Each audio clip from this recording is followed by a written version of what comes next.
ಈಗ ಹೈಕಮಾಂಡ್ ನಾಯಕರೆಲ್ಲ ಸೇರ್ಕೊಂಡು temple run ಶುರು ಮಾಡಿಬಿಟ್ಟಿದ್ದಾರೆ. ಈಗ ಪ್ರಿಯಾಂಕಾ ಗಾಂಧಿ ಜೊತೆ ಡಿಕೆಶಿ ಕೂಡ ಟೆಂಪಲ್ ರನ್ ಶುರು ಮಾಡಿದ್ದಾರೆ. ಅಸ್ಸಾಮನ್ನ ಅಂದ್ರೆ ಕಾಂಗ್ರೆಸ್ ವಶಕ್ಕೆ ಪಡ್ಕೊಳ್ಳೋದಕ್ಕೆ ಕಾಂಗ್ರೆಸ್ ನಾಯಕರೆಲ್ಲ ಸರ್ಕಸ್ ಮಾಡ್ತಾ ಇದ್ದಾರೆ. ಟೆಂಪಲ್ ರನ್ ಶುರುವಾಗಿದೆ. ಗುವಾಹಟಿಯ ಕಾಮಾಖ್ಯ ದೇಗುಲದಲ್ಲಿ ವಿಶೇಷ ಪೂಜೆ ಕೂಡ ನಡೆಯುತ್ತೆ. ಸಂಸದೆ ಪ್ರಿಯಾಂಕಾ ಗಾಂಧಿ, ಡಿಕೆಶಿ ಸೇರಿ ಹಲವರು ಕೂಡ ಟೆಂಪಲ್ ರನ್ನಲ್ಲಿ ಭಾಗಿಯಾಗ್ತಾ ಇದ್ದಾರೆ. ಪ್ರಿಯಾಂಕಾ ಗಾಂಧಿ ಜೊತೆ ಡಿಕೆ ಶಿವಕುಮಾರ್ ಟೆಂಪಲ್ ರನ್ ಶುರು ಮಾಡಿದ್ದಾರೆ. ಅಸ್ಸಾಮನ್ನ ಕಾಂಗ್ರೆಸ್ ವಶಕ್ಕೆ ಪಡ್ಕೊಳ್ಳೋದಕ್ಕೆ ಕಾಂಗ್ರೆಸ್ ನಾಯಕರು ಸರ್ಕಸ್ ಮಾಡ್ತಾ ಇದ್ದಾರೆ. ಹೈಕಮಾಂಡ್ ನಾಯಕರೆಲ್ಲ ಸೇರಿಕೊಂಡು ಈಗ ಟೆಂಪಲ್ ರನ್ ಶುರು ಮಾಡಿದ್ದಾರೆ. ಗುವಾಹಟಿಯ ಕಾಮಾಖ್ಯ ದೇಗುಲದಲ್ಲಿ ವಿಶೇಷ ಪೂಜೆ.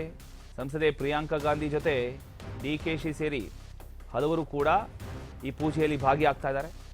ಅಸ್ಸಾಂ ರಾಜ್ಯದಲ್ಲಿ ಪ್ರಚಾರ ಶುರು ಮಾಡಿರ್ತಕ್ಕಂಥ ಕಾಂಗ್ರೆಸ್ ಆಲ್ರೆಡಿ ಅಸ್ಸಾಮಲ್ಲಿ ಪ್ರಚಾರ ಶುರು ಮಾಡಿಬಿಟ್ಟಿದ್ದಾರೆ. ಬಿಜೆಪಿ ಸರ್ಕಾರದ ವಿರುದ್ಧ ಇದೀಗ ಪ್ರಿಯಾಂಕಾ ಗಾಂಧಿ ವಾಗ್ದಾಳಿಯನ್ನು ಕೂಡ ನಡೆಸಿದ್ದಾರೆ. ನೀವು ದೃಶ್ಯದಲ್ಲಿ ಗಮನಿಸ್ತಾ ಇದ್ದೀರಿ. ಪ್ರಿಯಾಂಕಾ ಗಾಂಧಿ ಅವರ ಜೊತೆ ಡಿಕೆ ಶಿವಕುಮಾರ್ ಅವರು ಈಗ ವಿಶೇಷ ಪೂಜೆ ಮಾಡಿಸೋದಕ್ಕೆ ದೇಗುಲಗಳಿಗೆ ತೆರಳುತ್ತಾ ಇದ್ದಾರೆ.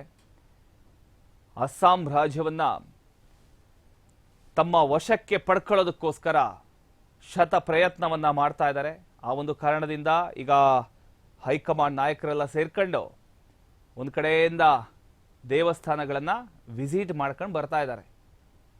ಇದೀಗ ಡಿಕೆ ಶಿವಕುಮಾರ್ ಅವರು ಪ್ರಿಯಾಂಕಾ ಗಾಂಧಿ ಅವರೊಂದಿಗೆ ದೇವಸ್ಥಾನಕ್ಕೆ ತೆರಳಿ ವಿಶೇಷ ಪೂಜೆಯನ್ನ ಸಲ್ಲಿಸ್ತಿರತಕ್ಕಂಥ ಒಂದು ಭಾವಚಿತ್ರವನ್ನು ನೀವು ಗಮನಿಸ್ತಾ ಇದ್ದೀರಿ. ನಮಗೆ ಸಿಕ್ಕಿರ್ತಕ್ಕಂಥದ್ದು ಬರೀ ಭಾವಚಿತ್ರ ಮಾತ್ರ, ಯಾವುದೇ ವಿಜುವಲ್ ಸಿಕ್ಕಿಲ್ಲ. ಸೊ ಅದನ್ನು ನಿಮ್ಮ ಮುಂದೆ ಇಡುವಂಥ ಪ್ರಯತ್ನವನ್ನು ನಾವು ಮಾಡಿದ್ದೇವೆ.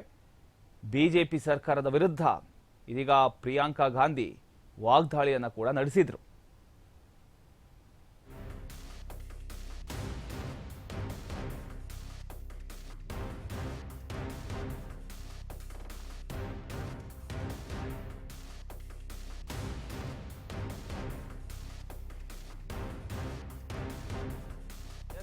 ನೀವು ಏನು ದೃಶ್ಯದಲ್ಲಿ ಗಮನಿಸ್ತಾ ಇದ್ದೀರಿ, ಇದು ಗುವಾಹಟಿಯ ಕಾಮಾಖ್ಯ ದೇಗುಲ. ಆ ದೇಗುಲಕ್ಕೆ ಈಗ ಡಿಕೆ ಶಿವಕುಮಾರ್ ಹಾಗೂ ಪ್ರಿಯಾಂಕಾ ಗಾಂಧಿ ಅವರು ತೆರಳಿ ವಿಶೇಷ ಪೂಜೆಯನ್ನ ಸಲ್ಲಿಸಿದ್ದಾರೆ. ಅದರ ಜೊತೆಗೆ ಹಲವಾರು ಭಾಗಿಯಾಗಿದ್ದಾರೆ. ಅಸ್ಸಾಂ ರಾಜ್ಯದಲ್ಲಿ ಪ್ರಚಾರ ಶುರು ಮಾಡಿರತಕ್ಕಂಥ ಕಾಂಗ್ರೆಸ್ ಆಲ್ರೆಡಿ ಅಸ್ಸಾಂ ರಾಜ್ಯದಲ್ಲಿ ಪ್ರಚಾರವನ್ನ ಶುರು ಮಾಡಿಬಿಟ್ಟಿದ್ದಾರೆ. ಒಟ್ಟಿನಲ್ಲಿ ಅಸ್ಸಾಮನ್ನ ಕೈ ವಶಕ್ಕೆ ಪಡ್ಕೊಳ್ಳೋದಕ್ಕೆ ಕಾಂಗ್ರೆಸ್ ನಾಯಕರು ಎಲ್ಲ ರೀತಿಯಲ್ಲೂ ಸಿದ್ಧತೆಗಳನ್ನು ಮಾಡ್ಕೊಂಡಿದ್ದಾರೆ. ಈ ಬಾರಿ ಅಸ್ಸಾಮನ್ನು ಹೇಗಾದರೂ ಮಾಡಿ ಪಡ್ಕೋಬೇಕು ಅನ್ನುವಂಥ ಒಂದು ಹುಮ್ಮಸ್ಸಿನಲ್ಲಿ ಈಗ ಕಾಂಗ್ರೆಸ್ ಇದೆ.